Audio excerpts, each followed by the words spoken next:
Welcome to Storytime with Sam. Today we will be reading Chapter 1 of The Lion, the Witch, and the Wardrobe by C.S. Lewis. Oh yeah, check that out, Aslan. I just finished reading The Magician's Nephew. I'm about 5 chapters in, but Darcy, this one is for you. Chapter 1. Lucy looks into a wardrobe. Once there were 4 children whose names were Peter, Susan, Edmund, and Lacey.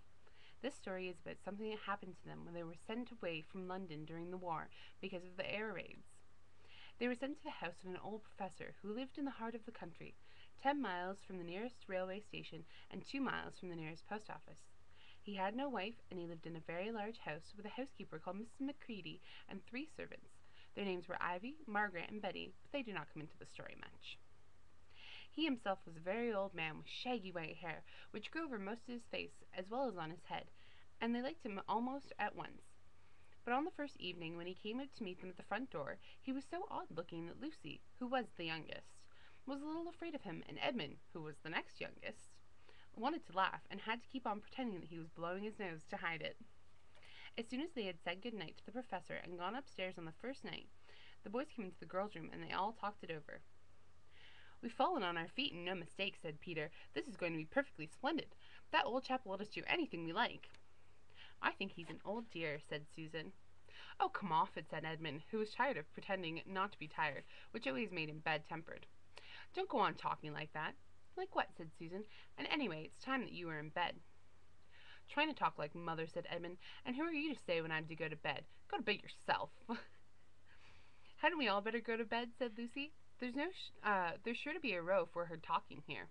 "No, there won't," said Peter. "I'll tell you, this is the sort of house where no one's going to mind what we do. Anyway, they won't hear us. It's about 10 minutes' walk from here to that dining room, and any amount of stairs and passages in between." "What's that noise?" said Lucy suddenly. It was a far larger house than she had ever been in before, and the thought of all those long passages and rows of doors leading into empty rooms was beginning to make her feel a little creepy. "It's only a bird, silly," said Edmund. "An owl," said Peter. "This is going to be a wonderful place for birds. I shall go to bed now. I say, let's go and explore tomorrow. You might find anything in a place like this. Did you see those mountains that we came along? And the woods? There might be eagles. There might be stags. There'll be hawks." "Badgers," said Lucy. "Foxes," said Edmund. "Rabbits," said Susan. She was very excited about the rabbits.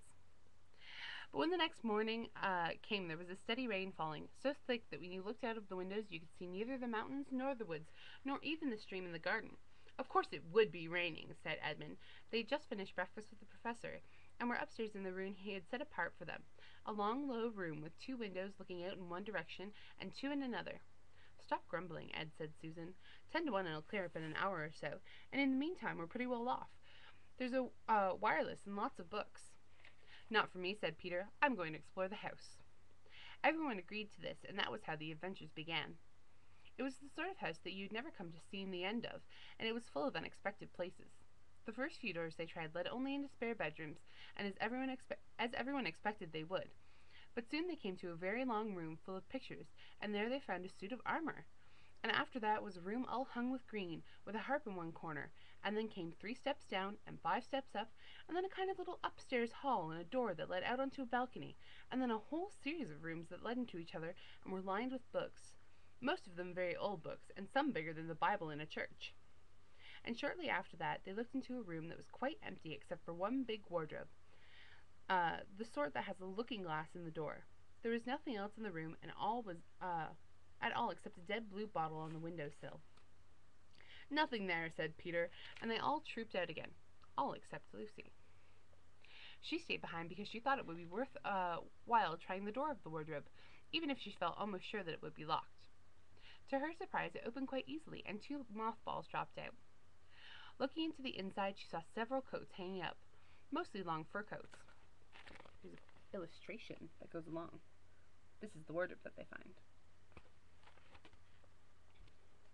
There was nothing Lucy liked so much as the smell and feel of fur.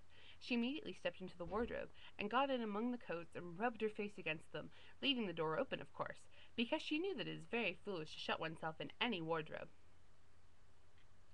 Soon she went further in, and found that there was a second row of coats hanging up behind the first one.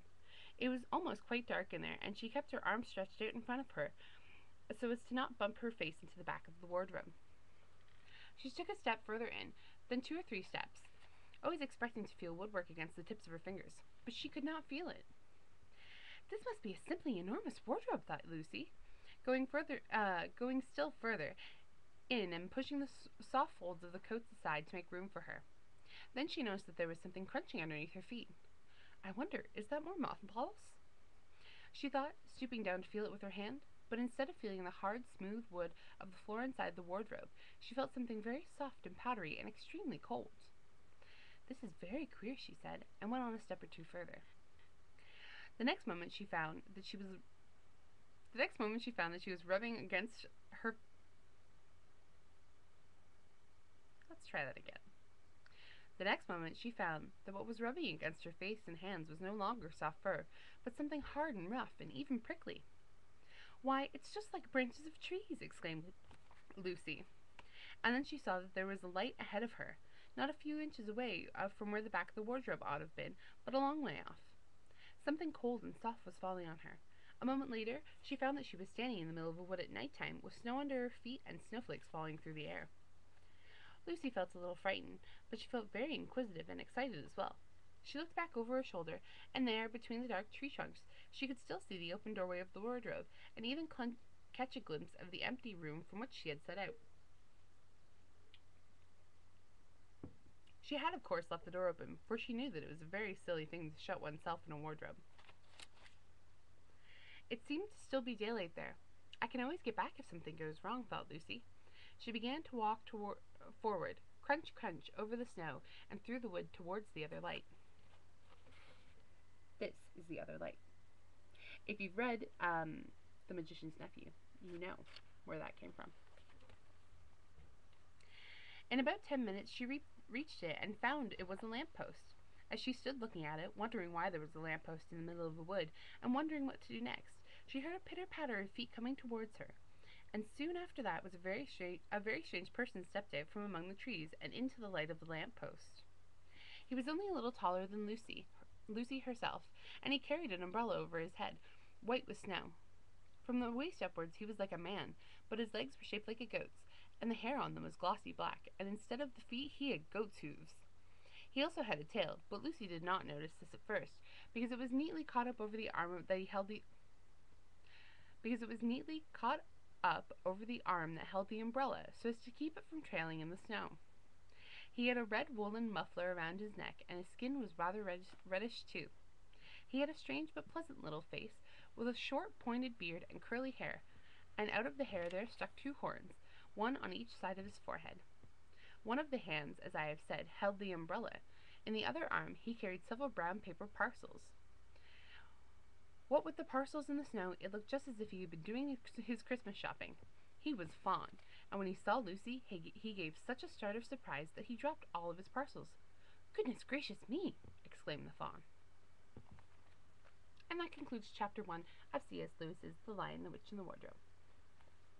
Come back later for installment 2, called What Lucy Found There.